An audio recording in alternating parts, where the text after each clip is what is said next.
What's up, fine folks?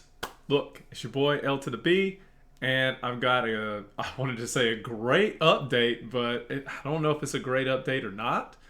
What I can say is that I don't know if you followed the last video, but I turned my phone off in the evening yesterday just because I've been looking at that thing all the time, and I've realized that that's part of one of the little things that can happen when you're in one of these relationships, is that you're always kind of on an odd beck and call, like waiting for some message to come through from them, right?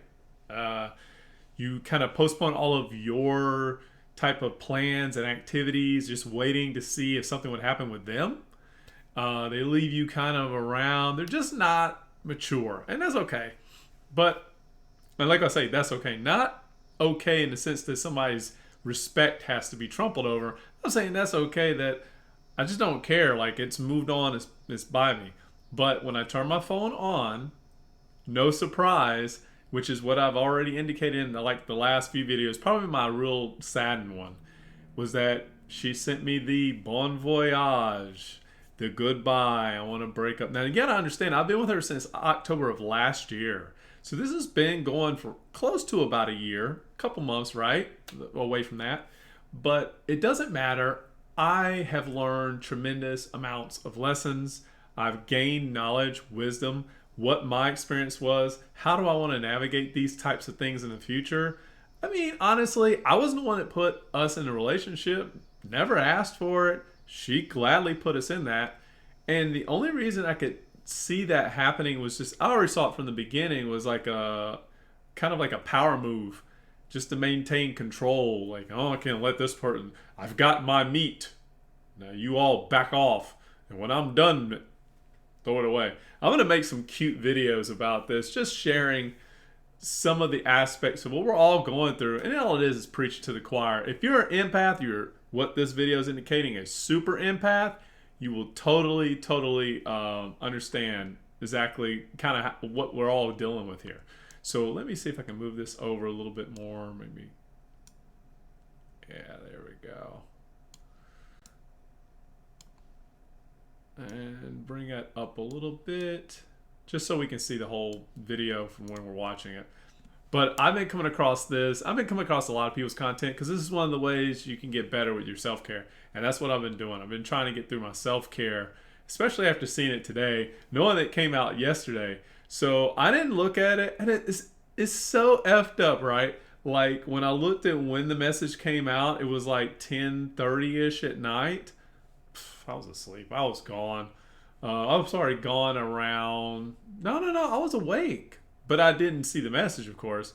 So I read that this morning. I had two other follow-up messages after that, and then one last "I love you."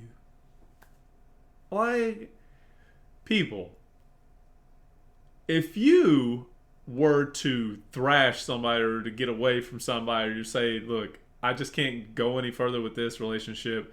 I do love you." You might mention "I love you" at the beginning, but you wouldn't be like, there's things we have to go in separate ways, but I hope you understand. I love you. You love me after smacking me to death? I am so clear on how these things look. When you get some mud rubbed all over your face, and then they go, like, no, nobody likes being hugged on, loved on after they've been kicked in the nuts. No. Look, if we're talking about respect, and I'm trying to give them their respect, then their decision is their decision. They go off into the sunset, no more. I hope this empowers some people that are empaths, but also I wanted to go back and show this video that I was watching earlier. It's part of my self-care. Kind of calms me down. And I mean, this one's like a soul-building one. Now, I can resonate with everything that she's speaking about in this video, and I hate labels. So when she's talking about a super empath, it makes us feel like we're above everything, and I don't like that. Maybe I am very loving with who I've become and the knowledge I've gained and all that self-righteousness that comes with that statement, but I don't like being bold and claiming it in front of a crowd. but I will say it's there. And I wanted to watch the remaining of this video for everybody else here. And if you like this person, you see what the video is. I think it's you can't really see it, but it says a super empath can destroy the narcissist. Here's how. And I, of course, was kind of interested, like, how could I do damage? I've already done the damage. It was already done. Like, just being present. And I already knew this, but whenever she was saying it, it was like, yeah, that's why she broke up. I've said this before, at the current place I'm working at, when I arrived there, I could feel the energies that were not necessarily genuine, fake it to make it. And it didn't take long to where they started rolling out. They started leaving. And part of them were jealous about my coming onto the scene. Now, they didn't really vocalize that to me. And matter of fact, they actually tried to take me with them. They would say little things that kind of coax me along, like, or don't trust those people. No, not good. Smear campaigns, right? We always know that's one of the tactics. But I really didn't want to call them a narcissist. I don't really care. People say strange things when they're hurt. I give them a pass. It's usually narcissism. I hate to say it. But, it is what it is, right? So, anyways, I've said this in the company, and my boss there he said, "You got it, man. You got it." I said, "Cancer can't thrive in a healthy body." And so if you're coming with things that bring about this healthy disposition, this healthy knowledge, this healthy way to be, and as this doctor here is illuminating, it shines such a light on the dark area that the dark area feels very uncomfortable. And its attempts to get into the light are refused. They're prevented. And when that happens, it has only one or two choices. It's either to embrace the light, which in narcissism, unfortunately, just doesn't happen, or to eclipse and go on back to where the dark is and say, okay, well, I said eclipse. It can't eclipse really the light. Even if you see an eclipse, there's always like a little halo around. But it has to move into a corner or relegate itself to where dark can manifest. And that is the only survival mechanism between a dark and light potentiality. And it's very interesting that I moved a lot away from my spirituality during this relationship because I received all the comments, the little backhanded statements, and what's that wishy-washy stuff? Oh, what's that woo-woo? I've heard these things before from people I've been in partnerships with, and yeah, I recognize them 1,000% right off the gate.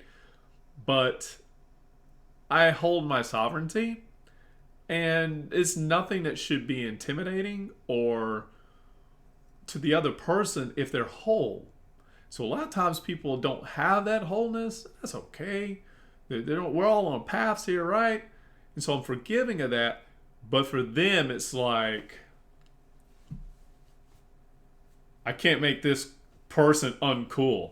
Like, I'm supposed to be saying, like, that's not cool. Like, this weirdo. And when that doesn't work, and when they are they're failing at doing that, then they only have two options. But anyways, I'm boring you guys out. Let's watch the video. If you spend time listening to me, great. But I've just been practicing my self-care today, and I made such a huge mistake in a way. Partially, I don't know what to say about this, but I let my previous partner of an ex, which wanted to come by, they sniff out this stuff, and like, she's always like, it was a battle between the narcissists, and it was kind of interesting to watch. Because the one's like, oh, that's my meat, and no, that was my meat before, and they were always saying little things. It was really stupid, honestly. It's just, I don't know what to say else but that. But anyways, as soon as I told my previous ex of 9 years, this is how I have the history and knowledge of what I went through, she was immediately, oh, I'm sorry. And yeah, she's got bad codependency issues. See, she's already positioned who this person is without even having any kind of knowledge. That alone showcases like the evidence almost of my ex's personality. Like you've automatically judged, put the person in a category and say, I knew it. Yeah, she's got codependent like you're not knowledgeable. You do not know this other person. I haven't told you details like that for you to come in with an assessment to know any better. And I actually was like, yeah, there's a lot more to that. But she was trying to push this codependent thing. Like she said, she takes you said she takes care of everyone and everything. I'm like, look.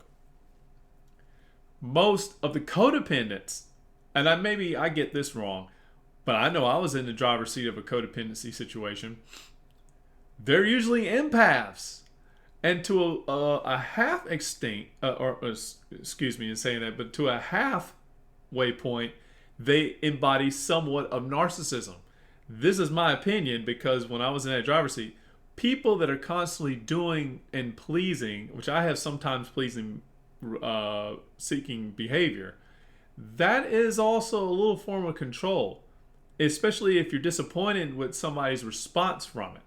Like, they just didn't accept my message, they just didn't love me back, or they didn't. That's some work you gotta work on. For me, I'll say it, say my piece, and if it's received well, great. If it doesn't, I can move on. And I try not to be forceful. And I almost do less and less as I get older because I am in this space of observing instead of enforcing. But the way she threw that, it was almost like the codependent. And then who the fuck am I in this situation? I'm the narcissist? Okay, do you see the roles now? And like that's implicit with what she was indicating in her statement. And it gets even better. She then rolls out the card of, sends me messages later. If you have any time tomorrow and you want to talk, why would I want to talk with my ex? First of all, before she left with my kid, which I'm in a good disposition, I told her, I was like, I'm good. I kind of saw red flags, so I better myself. This is part of it. I'm sending stuff to the shelter. It's like, I'm okay. I'm in a good state. So I didn't let myself get traumatized. And that wasn't received. She says, oh, well, August 6th, August 7th, my boyfriend's coming in. We're going to have a sit down. He's going to meet my kid and things like this. And you're more than welcome. We'd love to have you there. You can meet us. And you're like, look, I actually want to meet her boyfriend because of other different aspects that she's described to me. So I'm open to this meeting. This is the difference between somebody that's a narcissist or not. A narcissist probably like, why would I want to meet them? Now, she was cool. I will say this about my ex. She was saying that she was cool in meeting my ex, my current ex. And so I was like, all right, cool. She's open to it. That's a great behavior. I always want people to get along if they can. Life's too short.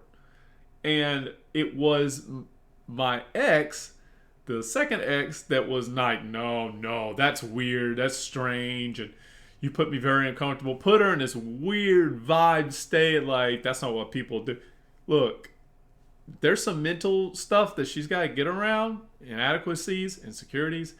It was shining loud. She's not cool with this thing. She thinks this other girl's coming in on her turf. It's very manipulative in the sense that she has no sovereignty over herself. But I was aware of this. This is months ago. Anyways, the proposals come back up to meet this guy. I'm cool with meeting him. I met her last boyfriend. Got along great with him. I don't have any issues with stuff like this. So, just my character, I guess. Somebody says, oh, you're a simp. The fuck is that? I don't care about no damn simp. Look, simps are people that use this word too often and like to put this facade up, declaring themselves as alphas. Like, that in itself is a simp move. If all you got to do is walk around to get around and showcase and, I'm a man, I wouldn't tolerate that. Like, how could you not if you're totally fine within who you are? Maybe you're a simp, man. Like, the alphas, a lot of alphas are simps and they don't realize it. Maybe they're wounded simps. And who cares? I played the simp card myself plenty of times. It is what it is. It's life. Nothing to beat everybody up about it. Anywho, let's watch this video. I think we're going to find some things that will resonate with one another as far as an empath, super empath. But I was resonating. I was going, woo, I already had my mojo, but I've kind of put some stuff to the side.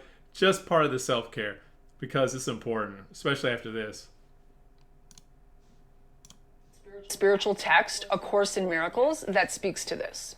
The Course says that those who are certain of the outcome can afford to wait, and wait without anxiety. Now, super empaths understand metaphysical principles like this at a very deep level. And for this reason, they know full well that they can afford to wait and wait without anxiety. They embody this level of certainty. They know who they are and who they are not. And if you've shown them who you are, and who you are is anything but decent, genuine, kind, loving, honest, or well-intended, the super empath knows perfectly well that karma is queen and she never loses an address. And it's all coming back to you tenfold. That part alone is the part that I rehearse a lot in my mind.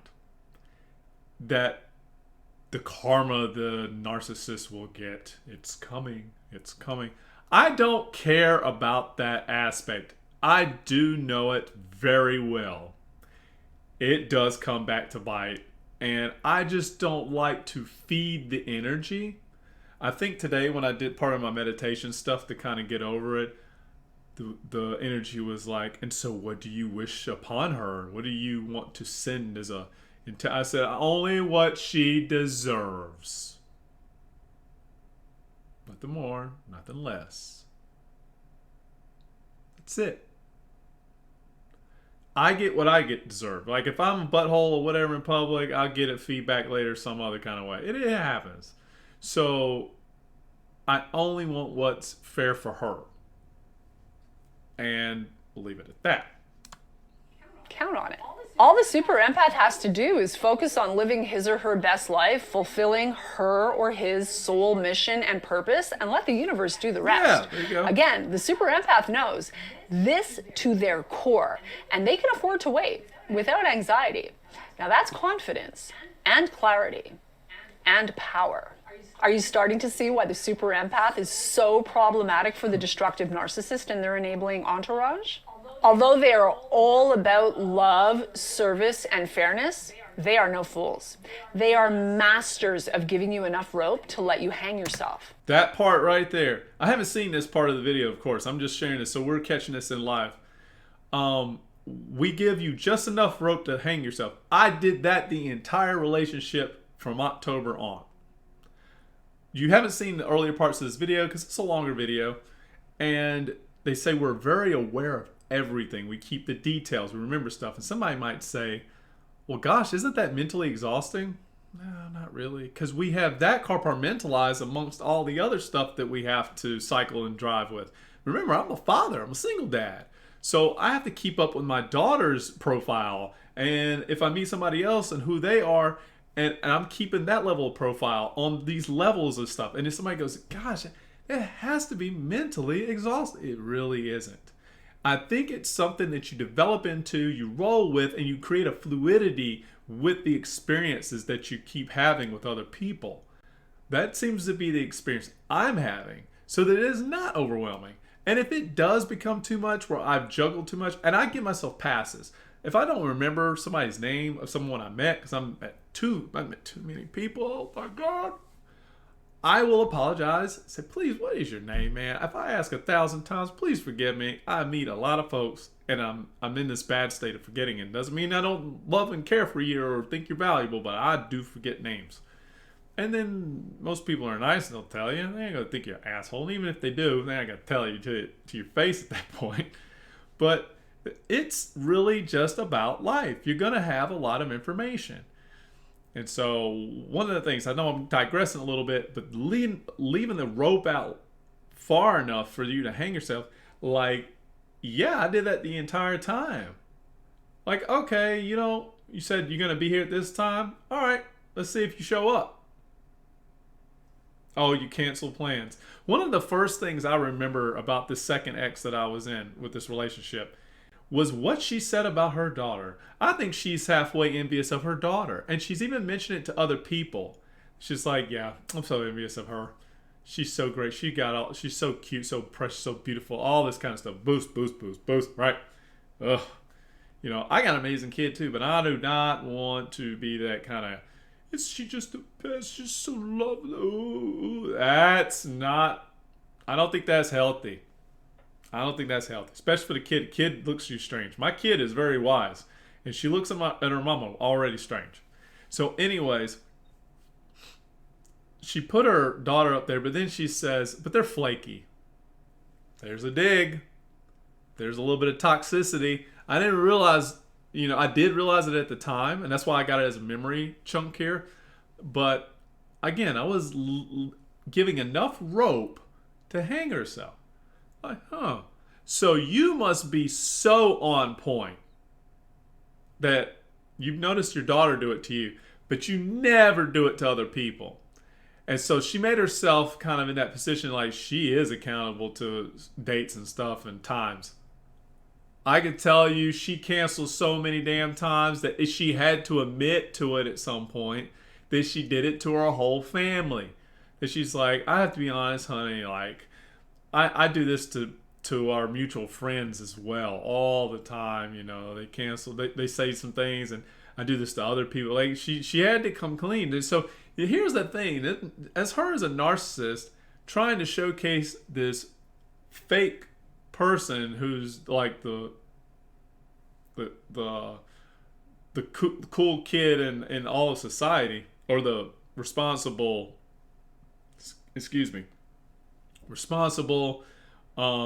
person that we look up to. Now, she does not carry those characteristics. And she realizes it because it kept getting exposed in the relationship I was in. I was just like, okay, we'll see how long it goes. Me personally, I honestly was just going to try to ride this thing for whatever it was and just have some friends with benefits. I was like, okay, I pretty much figured who you are already. Now, can I maintain who I am in this process? And I did take a dip. I did catch the bandwagon for a little bit, but I did not forget the knowledge that I gained. Thank God. And while all the fun sex escapades were great and so on and so forth, at the end of the day, it's just sex. And she tried to control a little bit of it at the very end when she made a statement because she's in a current condition. I'm paranoid now, so there's going to be no sex. And I was like, okay, cool. That's not supposed to be the response. They're wanting you to have a trigger. They're wanting you to try to say, oh gosh, that's going to suck. Or when you don't feed into it, they feed out. They So what is that? That could be a quote. If you don't feed into something, they're feet out. Meaning that they got to walk away because you did not go in with them into that room. So anyways, let's continue on.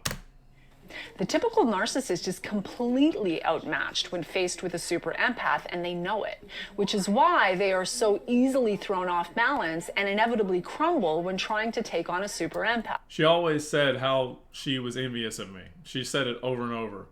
I can't tell you how many times she said it in the relationship. It's damn near annoying. I'm like, why are you even comparing yourself to me and what I've achieved and all this stuff? Like, the last one, the first ex said the same kind of shit. She said she broke up with me because I was so amazing with what I'm capable of and all the skill sets I present and possess, but yet I don't manifest them. And yeah, let's get to that point. I manifest quite a bit, but I am not doing it to the galactical degree I'm capable of. So, where that was kind of a dig and a reason, like that wasn't a reason. That was never even discussed when the breakup happened. It's something that is in their mind that they see in the super empath, and it's threatening to them because now they have to rise to that level. So it's the challenge. And I think my previous ex is ready to take that because I didn't finish telling the story of what I was saying before, but she wanted me to meet with her and her her boyfriend, and they've been seeing each other just about the same amount of time. But then she contacts me later and wants to meet for breakfast just to talk it out. And I'm not interested in talking. But then she says, but we can also talk about our kid going to school. So when the meeting comes, and I didn't go for tomorrow, I went for Friday. I don't mind meeting. I will meet for our daughter. It is not the table discussion to be having my past experience relationship on the table. I never would go back to my first ex who owes me a shit ton of money. And I'm like, again, I'm throughout the rope. I'm like, hey, if you're that holier than thou person, you'll be making payments to me. Nothing. It's like, no. So why would I go back there and start divulging all of my poor... Like, that's what is a turn on for narcissists. They love this weak Bambi out in the forest. They don't want to see them strong. They want this weak, pathetic, helpless victim that they can attack. It's like any predatory prey scenario. The predator loves the weak. Like if you ever see in the climate, what am I saying? If you ever see out in the wilderness or in the forest and you see the predator go after the prey or a pack, let's say it's a pack, the ones that get off and they're like, hey, no, I ain't playing with that. I stay away from those predators. But the one that's like, oh God, oh no, or it's a baby. They don't know any better. This is why I think it's important that, us super empaths or you empaths out there, you watch your dynamics between, if you have a kid, between them and their narcissist parent, because that is the weakest prey at the point. That's pure feeding right there. They can do whatever they want and can create the carousel right there, right? But if you are a weak pack member, you will always see the predator go after the weakest one in the pack because it's the easiest. They don't have to work so hard. Oh, Lordy, Lord. It's unbelievable, unbearable, but that's what they do. They see the weakness, they see the sadness, they go after it. And somebody says, were you weak when you met your second ex? No, not really. I was life of the party kind of thing. I was very, extroverted. I was very extroverted at that event. All the guys, my mutual buddies that come around, we all just lift it up and we go on our independent run. And I mean, that's what attracted her. That's what pulled her in. It was like, ooh, what's this social guy over here looking all magnanimous? And I even tried to excuse myself away from everybody and be on a swing. And that was the first thing I did. I wasn't looking to attract anyone, but people followed because I'm happy being by myself a lot of times. That's the introverted part of me. And here she came and I was like, okay, I don't mind. But again, probably just looking with friends with benefits. And I was definitely attracted to her. Don't get me wrong. All of the deep intimacy and some of the love, all those things were very real. And I think to a portion of it, she was experiencing those things too. However, that is not clear. It is not, it's a dirty mud that they're not used to. Like for me, it's clarity, it's beautiful, it's revealing, and for them it's like mud that's like a facial mud, like they're putting on this mask that they're not comfortable even wearing. I like it, but damn, why can't they just be like an asshole? And so she's used to assholes in the past, and a lot of women unfortunately have dealt with this masculine narcissist energy. And so when they find somebody like this, it's very peculiar, very weird. Never met anyone like it. They don't know how to navigate it, and it's too uncomfortable. They got to get back with themselves. They got to get back to normalityville. And that's basically what my second ex has done. She's like, I've had enough of that water. But at the same time, definitely think she cares about me in a different way. You have to give some narcissists some respect on that level. It just is what it is. Let's get back to it. I liken it to the epitome of the combination of actual, genuine personal power and spiritual power, grounded in real strength, truth, authenticity, and absolute love, versus the flimsy mask and false persona the narcissist wears in an attempt to prop themselves up in their false sense of superiority, hoping to hide the depth of their fear, insecurity, and genuine self-loathing. They don't stand a chance when faced with a true super empath. Even the super empath's commitment to their personal integrity is enough to set a narcissist off. The light they carry shines on all the dark, shadowy places of a less evolved, less conscious, more narcissistic type. Further, in spite of their deep compassion and high empathy nature, the super empath has the ability to cut and cauterize with sociopath-like coldness if you give them good reason. Like, for example, if you are toxic, dishonest, disingenuous, phony, or harmful in any way to their well-being or the well-being of someone they love, the super empath will literally amputate you from their life without a second thought. If you've shown them it's in their best interest to do so. That's huge. When there was moments where I found this foul taste of behavior that I examined from my second ex, I could easily not talk with them, easily shut the door, easily move the fuck on. Like whenever her ex did something beautiful for their daughter and she went along to undermine it, when I left from there, I could have gave a rat's ass if I talked with her again after that. Went on by my life. I ain't supporting any of that behavior. Oh, it's my daughter. I know her too well. She would have wanted to know that this was the surprise her daddy got for her. What does her daughter think about this? Like, how do children in these types of relationships and environments deal with that? I'll tell you what I've observed. A lot of them start to exhibit the same behavior, acceptable bullshit behavior, because they've had to accept it out of the parent. They now start to exhibit it themselves, and it's acceptable on that level, somewhat. Or they're at least passive, or they find somebody else that's can be even more harsh and brutal to them because they've already experienced it whenever they did a bad rub with their parent, their narcissist parent. I think that's what I've observed partially, even though they have this great bond. The great bond is like, oh, you need me. That's what I thrive on. The narcissist loves when you need them to death. Like, oh gosh, I couldn't do this without you. I'm so weak. Now, I'm not saying about the relationship unless you're just really poor and pathetic. But you got to give some excitement because, again, they're just chewing you up, spitting you out.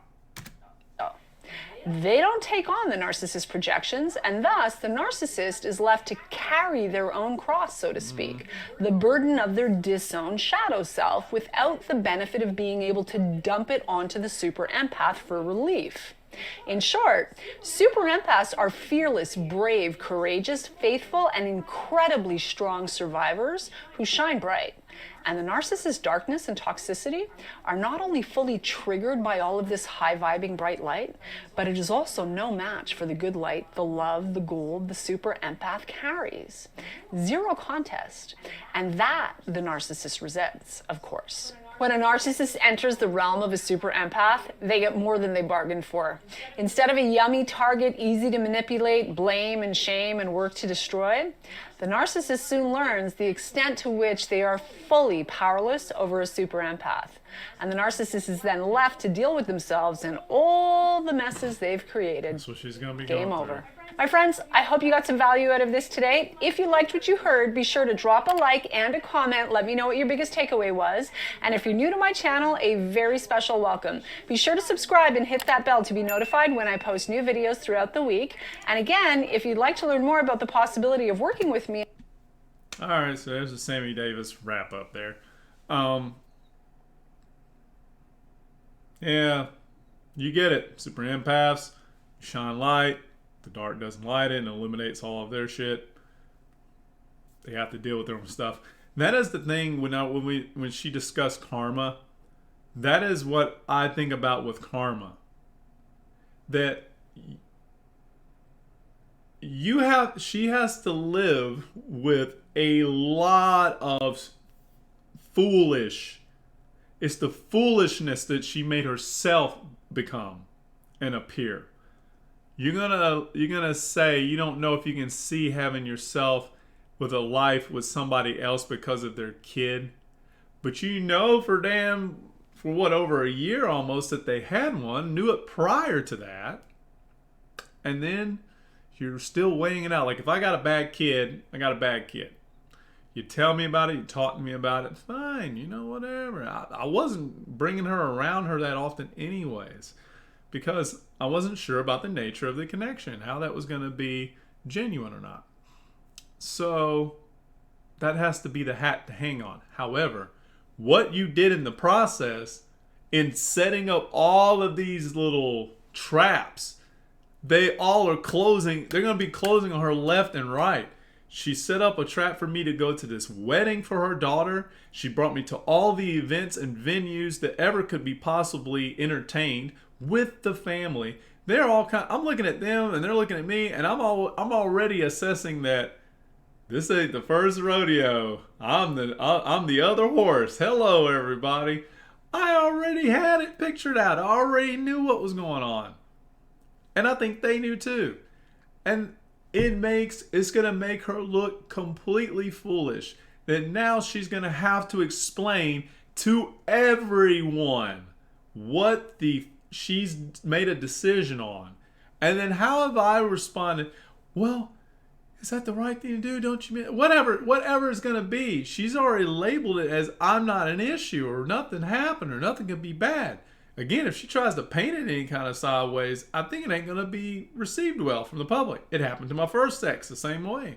Tried to do a smear campaign, it went back on their face. One of the people she thought as a buddy got to know me, went back and fought on my behalf.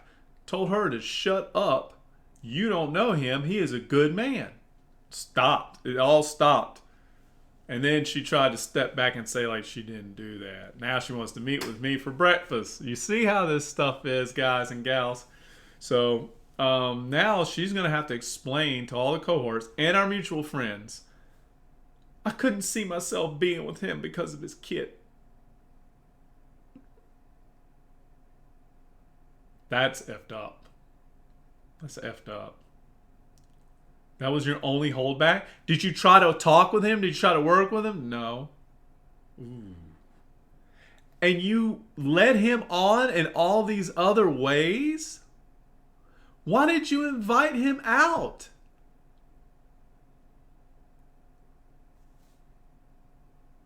Why? Why, narcissist? Because these are all good, emotional, loving traps that create this the sense of bond and connection, resource, supply line. I used to call them supply lines back in the day. So if I can get that, and this makes me look good, I got a good boyfriend here, and we stay close and connected. Look how he loves me. Gotta explain it, because I'm not planning on responding. I don't know when I'll respond, to be honest. That probably will be the what do they say can destroy narcissists. The destruction will probably be me not responding.